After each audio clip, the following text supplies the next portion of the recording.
ஈஸியாக சொல்கிறேங்க. ரொம்ப ஈஸியான மெத்தடில் நண்டு செய்கிற டெக்னிக் உங்களுக்கு சொல்கிறேன். ரொம்ப ஈஸி.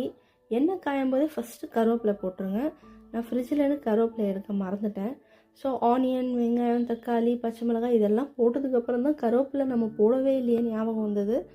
ஸோ பேசிக்காக நீங்கள் எப்படி தாளிக்கிறீங்க, இஞ்சி பூண்டு, வெங்காயம், தக்காளி, மிளகாத்தூள், மஞ்சள் தூள், தனியாத்தூள் இது போதும்.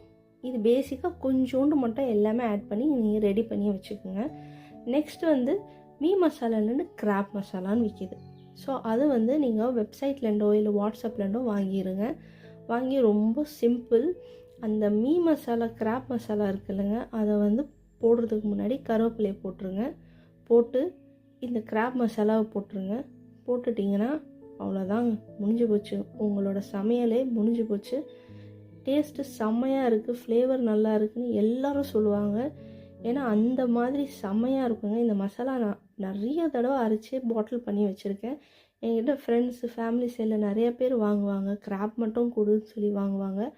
ஸோ அந்த மாதிரி தான் நான் மசாலாஸ் வந்து கொஞ்சம் கொஞ்சமாக செய்ய ஆரம்பிச்சிட்டு, இப்போ வந்து நம்ம இன்ஸ்டாகிராம், ஃபேஸ்புக்கு, அடுத்தது வெப்சைட் இப்போ லான்ச் பண்ணியிருக்கோம். அதில் கூட நீங்கள் பார்த்து வாங்கினோன்னா வாங்கிக்கலாம்.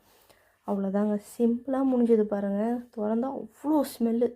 என் பொண்ணு வந்துட்டா அங்கண்டே வந்துட்டு அவள் சொன்ன டைலாக் மட்டும் கேட்டு பாருங்கள். சம்பவம் மசாலா இதுவும் சம்பவம் மசாலா இட்ஸ் வெரி டேஸ்டி. நல்லா டேஸ்ட்டாக இருக்கா? சூப்பராக இருக்குது.